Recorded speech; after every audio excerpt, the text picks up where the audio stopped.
seen is, of course, Kate Bevilaqua in Western Australia coming across the finish line on her hands and knees. But you were there for probably the most famous and the first one to really shock the world was Julie Moss crossing the finish line. I can't express this in the way that the emotions that day really were. When you see somebody, she wasn't a recognised triathlete, but she was so far in the lead in front of Kathleen McCartney that it was unbeatable until she fell on a lead drive, and then when she came crawling around the corner, because the finish line was in a different position, and she only had about 25 metres to go, and maybe 15 minutes in the lead still.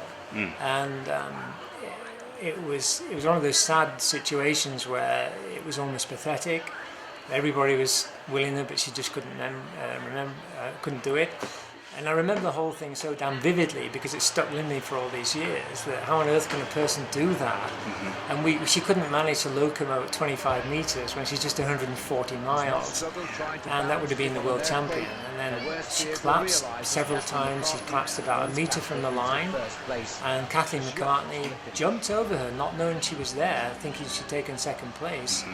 And the labels are put around Kathleen McCartney's neck, and she had no idea she'd won, and we told her she'd won, and she couldn't believe that. And we kind of pointed to the ground and said, because there's Julie Moss, she's still there. And then finally Julie Moss put her fingers on the line, and we grabbed her and just dragged her over. And the real winner that day, really, I guess, was Julie Moss.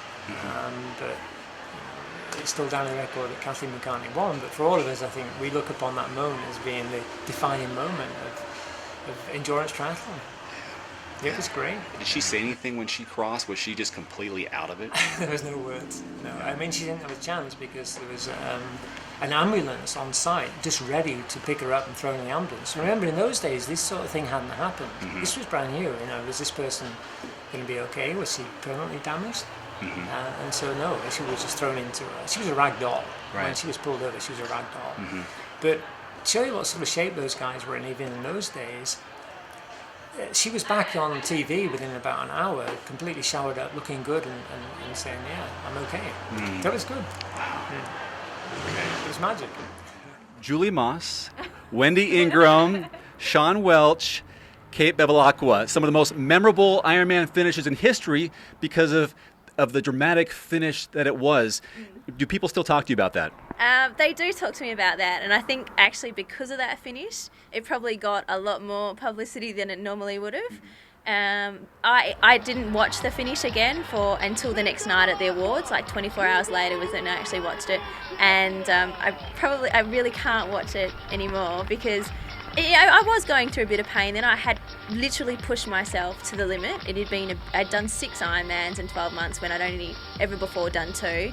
I was excited to be back racing after time out from injury, and so it all just came to a point with a K to go. So I get asked a lot of questions about it, but that's just what happened on the day, and I gave it everything, and lucky for me, I still came away with the win.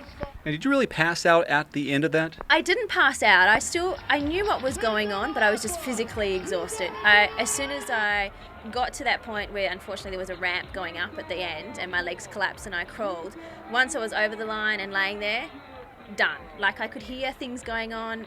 I heard people talking to me and helping me, but physically I was not going to be doing anymore. So I wasn't passed out.